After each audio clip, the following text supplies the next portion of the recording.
Varicose veins కి సరైన చికిత్స కోసం సంప్రదించండి ఎవిస్ హాస్పిటల్. నమస్తే రమగారు. నమస్తే జయ. రమగారు, కార్తీక మాసం విశిష్టత ఇవన్నీ మనం మాట్లాడుకున్నాం. మరి నెక్స్ట్ మార్గశిర మాసం, ఈ మాసం యొక్క ప్రాముఖ్యత, అలాగే ఈ మాసంలో మనము అంటే కార్తీక మాసంలో కార్తీక పురాణం అంతా వింటాం కదా, మార్గశిర మాసంలో ఏం చేయాలి రమగారు? మార్గశిర మాసం అంటే అసలు భగవానుడు చెప్పాడు శ్రీకృష్ణ పరమాత్మ భగవద్గీతలో, మాసాన మార్గశీర్షోహం అని. నేను మాసాలలో మార్గశీర్ష మాసం అంటే పరమోత్తమమైన మాసం మార్గశీర్షం అంటారు. అయితే మార్గశీర్షంలో తొలి రోజుల్లో కాకుండా సంక్రమణం అయ్యాక సూర్యుడు రవి సంక్రాంతి ఎప్పుడు వస్తుంది? రవి సంక్రమణం, ధనుస్ సంక్రమణం అంటాం. దాన్ని మనం నెలగంటు పెట్టడం, నెలపట్టు పట్టడం ధనుర్మాసం. ఆ ధనుర్మాసం రావడానికి 15-16 తారీఖులు అట్లా వస్తుంది. 12, 13, 14, 15 ఆ తారీఖుల్లో. అయితే మనకి ధనుసు మొదలైపోతుంది. ఈ మార్గశిర మాత్రం 5-6 తారీఖులకే వచ్చేస్తుంది. అంటే పాడ్యం మొదలయ్యాక ఒక 5-6 రోజులు, 7-8 రోజులు గడిచాకే సంక్రమణం సిద్ధిస్తుంది.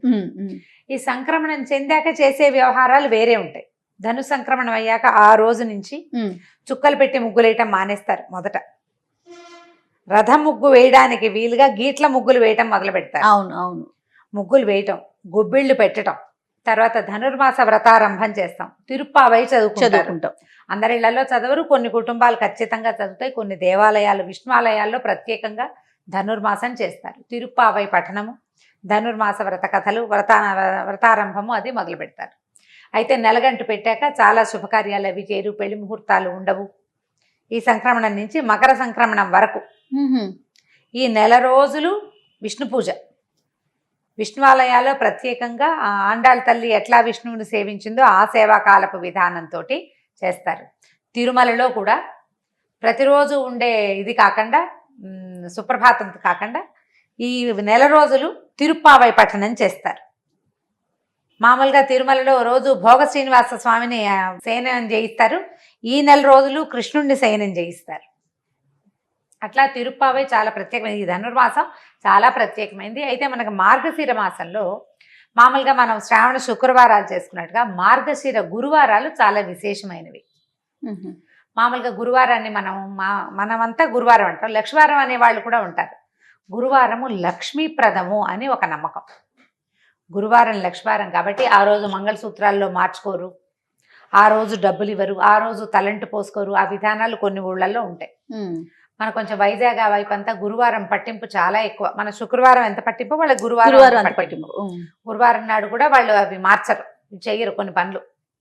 గురువారం నాడు కూడా ఇల్లు కడుక్కోకూడదు, అలాంటి మనం శుక్రవారం చేయకూడదు అనుకుంటాం చూడు. అవునవును. శుక్రవారం ఎట్లా చెత్త బయటపడేయకూడదు ఎలా భావిస్తాం అట్లా గురువారం కూడా భావిస్తారు. ఈ మార్గశిర గురువారాలు లక్ష్మీకి దేవికి చాలా ప్రీతికరమని, గురువారాల్లో లక్ష్మీదేవిని అర్చిస్తే విశేషమైన ఫలితం లభిస్తుందని చెప్తారు. మార్గశిర గురువార వ్రత కథ కూడా ఒకటి ఉంది. వ్రతంగా చేసే విధానం మార్గశిర గురువారాలు పట్టుకోవటం అంటే ఇక అటా చేస్తూ ఉంటారు. ఉద్యాపన చేసుకునేందుకు కూడా విధానం ఉంది దానికి. అయితే మనం ఆ వ్రతాలు అవి మనకు అలవాట్లేదు అనుకో, వ్రతం అలవాట్లేదు మనకి, ఆ వ్రత కథలు మనకు తెలీదు, విధానాలు అవి ఏమిటో చాలా టఫ్, అవన్నీ మన వల్ల కాదండి. పూజ చేసుకుందాం, లక్ష్మీ పూజ. పొట్టిగా లక్ష్మీదేవిని పూజించుకోవచ్చు కదా. గురువారపు వ్రతాల్లో ఏంటంటే తలకి నూనె రాసుకోకూడదు, తల దూకోకూడదు, నూనె రాసుకుని తలంటి పోసుకోకూడదు. గురువారం నాడు ఒట్టిగా తలకి స్నానం చేయాలి. మనం బుధవారం నాడు నూనె రాసుకుని తలంటి పోసుకుంటాం. గురువారం నాడు ఒట్టి తల స్నానం, పసుపు రాసుకుని తల స్నానం చేయాలి విధి. తల పిడ పెట్టుకోవాలి, తల ఆరంగానే మూడేసుకోవాలి, కానీ తలకాయ దువ్వుకోకూడదు. ఆ రోజున తల అంటుకోకూడదు, నెత్తికి నూనె పెట్టకూడదు, తల దువ్వుకోకూడదు. ఈ 2 ప్రధాన విధులు. పూజ అయ్యేదాకా ఏమీ తినకూడదు. పొద్దున్నే పూజ చేసేసుకోవాలి తొందరగా. ఓకే, బాగుంటుంది. కథ కూడా చాలా విశేషంగా ఉంటుంది. ఇలా వ్రత కథలు కొన్ని మంచి ఆసక్తికరంగా ఉంటాయి.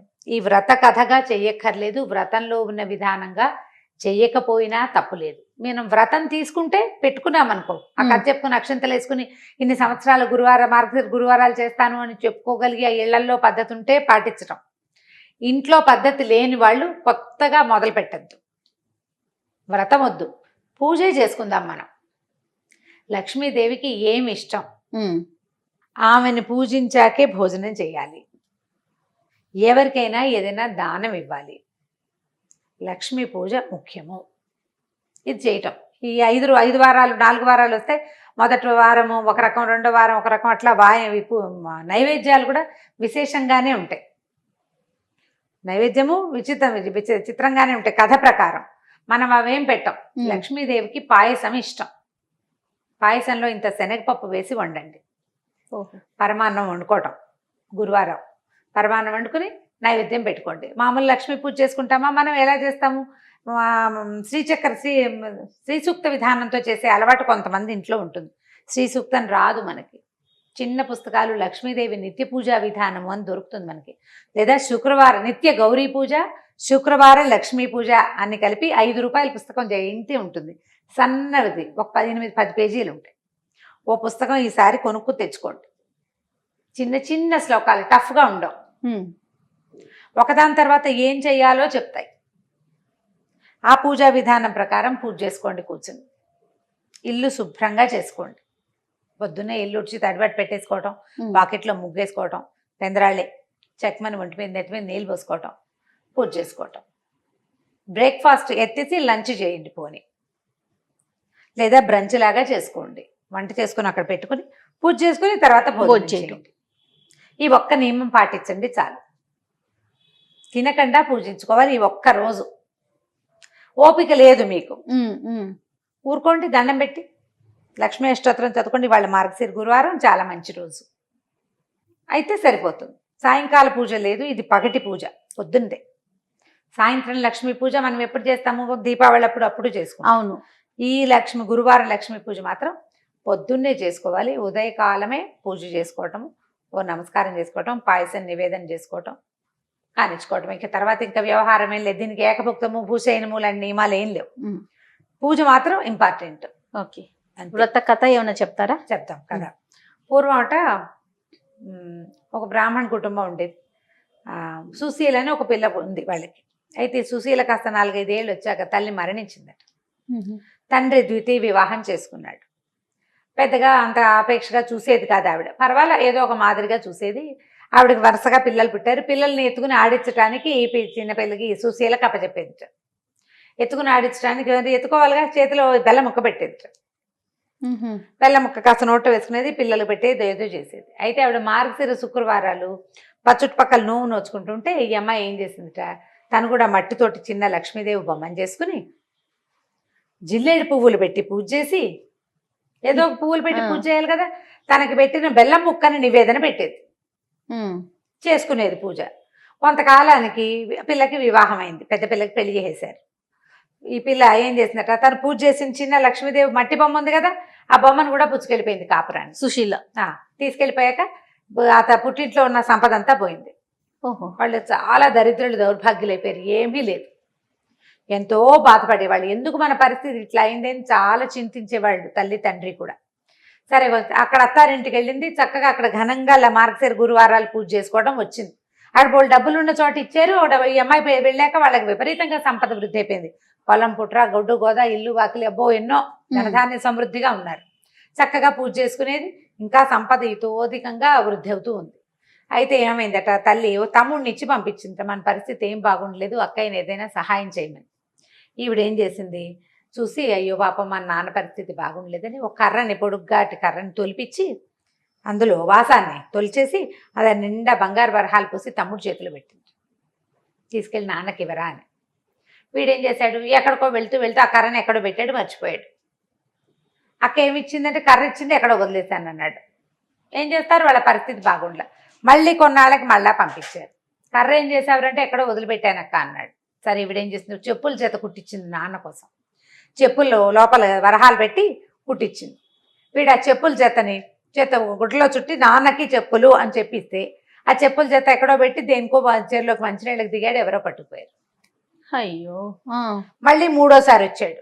తల్లి బాధపడింది, అయ్యో ఏమిటి మన దరిద్రం తీరట్లేదు, వెళ్ళేదో సహాయం చేస్తోంది, ఏదో మొదలు పెడుతోంది, అదేమిటో అవటం లేదు.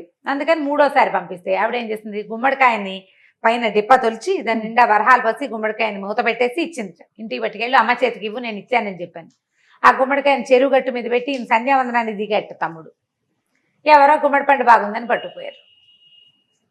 ఇంటికెళ్ళి చెప్పాడు గుమ్మడి పండు ఇచ్చింది అని. ఏదో పెట్టించి ఉంటుందని ఊహించింది తల్లి. ఏమిటో అవటం లేదు, నీకు ఇట్లా కాదురా, నువ్వు నాన్న అందరు ఉండండి, నువ్వు నాన్న ఇక్కడ ఉండండి, నేను చిన్నపిల్లల్ని తీసుకుని వెళ్తానని అక్కయ్య దగ్గరికి వెళ్ళి, కూతురు దగ్గరికి వెళ్ళి, ఏమిటి అమ్మ నువ్వు సహాయం చేసావు కానీ ఏమీ అవటం లేదమ్మా, ఇట ఉందమ్మా అట ఉందమ్మా అంటే బాగా ఆలోచించుకుని, అమ్మ మార్గశిర మాసం వచ్చింది, గురువారం నువ్వులు నోచుకుందాం, మరి నువ్వు నా దగ్గరే ఉండు, ఏమి తినబోకమ్మా అని చెప్పింది. సరేలే, చిన్నపిల్ల అంటే నేను ఎందుకు తింటాను అంది. అన్నది పిల్లలకి చద్దనాలు పెడుతూ ఆవిడ పిల్లలకి తన పిల్లలకి కూడా ఓ ముద్ద నోట్లో వేసుకుంది. ఉప్పు సరిపోయిందో లేదో పెరుగన్నంలో నోట్లో వేసేసుకుంది. అయ్యో ముద్ద నోట్లో వేసుకున్నానంటే ఇక నోవు పనికిరాదుగా, కూతురు ఒకతే నోవు నోచుకుంది. రెండో వారం అమ్మ ఏమి తినకమ్మా అంటే సరేలే అంది. కానీ పిల్లలకి తలగాయలకి నూనె రాస్తూ తను కూడా నెత్తికి నూనె రాసేసుకుంది. చేతిలో పోసుకుంది, నూనె ఎక్కువైందని నెత్తికి రాసుకుంది. అట్లా చేస్తారు చూడు, కొబ్బరి నూనె పోసుకుంటారు, పిల్లలు తలకు రాస్తుంటే నూనె ఎక్కువైపోయింది అనుకో తలకు పట్టిస్తారు. అసలు చాలా బ్యాడ్ ప్రాక్టీస్, అది చేయకూడదంట పెద్దవాళ్ళు. తలకి నెత్తికి నూనె రాసుకుంది, అది పనికి రాలేదు. మరి ఇంకేం చేస్తారు? సరే ఇంకో రెండో వారము పోయింది. మూడో వారం కూడా ఏం చేసింది ఈవిడ, పిల్లలకి ఏవో అవి ఇవి పెడుతుంటే మరమరాలు కింద పడింది, తీసి ఎత్తి నోట్లో వేసుకుంది. చేస్తారు కదా సహజంగా. మూడో వారం కూడా పోయింది. ఇక నాలుగో వారం ఏం చేసింది కూతురు, అమ్మ ఇట్లా కాదు ఉండని ఒక గొయ్యి తీసి గోతులో కూర్చోబెట్టింది అమ్మని. గోతు మీద ఒక చిన్న డబ్బా మూత పెట్టింది. ఇక్కడే కూర్చో, నా పని అయ్యేదాకా, పని అయిపోయాక నేను నిన్ను బయటికి తీస్తే వ్రతం చేసుకుందామని.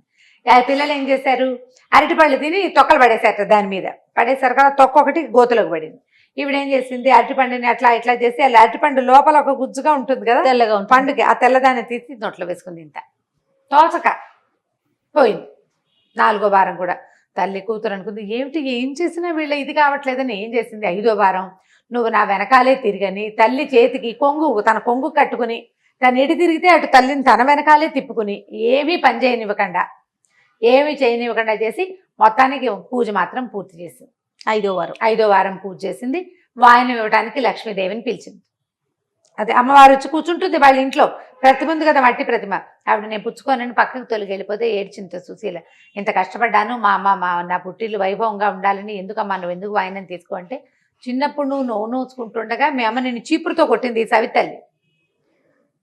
అప్పుడు నాకు చాలా కోపం వచ్చింది, ఆ కోపం ఎలా తీరాలి నాకు, అందుకని నేను తీసుకొని వాయనం అనేసరికల్ ఇవిడ లబలబలాడి బతిమలాడింది, మా అమ్మ నా తల్లిని క్షమించు, ఆవిడకి బుద్ధి వచ్చింది, ఇప్పుడు చూడు ఎంత బాగా ఉంటుందో నాతోటి.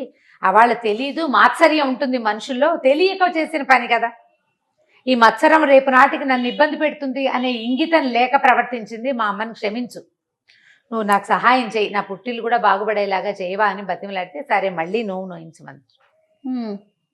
అప్పుడు మళ్ళా వచ్చిన గురువారంలో నువ్వు నోయించింది తల్లితోటి. ఆ తర్వాత ధనధాన్య వృద్ధి జరిగింది. కథ చెప్పుకొని, ఈ కథ చెప్పుకొని అక్షింతలు వేసుకోవాలి.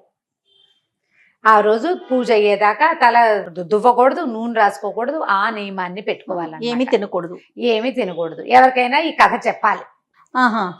ఈ కథని ఎవరికైనా చెప్పాలి, అది నియమం. కథ చెప్పించుకోవాలన్నమాట. కథ చెప్తాను వింటావా అని చెప్తుంటారు. నా ఫ్రెండ్ పావని ఉంది కదా, రమా కథ చెప్తాను వింటావా అంటుంది, ఫోన్లో చెప్తుంది అనమాట కథ. ఎవరికైనా చెప్పాలి, చెప్తే మంచి ఫలితం లభిస్తుంది. ఈ కథను చెప్పుకొని అక్షింతలు వేసుకోవటం. ఇప్పుడు మనం ఈ కథా విధానము, వ్రత విధానము, ఇంకా అవి ఉన్న ఇందులో పద్ధతులు నేను కొంచెం బ్రీఫ్గానే చెప్పాను. ఇళ్లలో ఉన్న వాళ్ళు చేసుకుంటారు. స్త్రీల వ్రత కథలని పుస్తకాలు ఉండి వ్రత కథలు ఫాలో అయ్యి వ్రతాలు చేసుకునే వాళ్ళు ఉంటారు.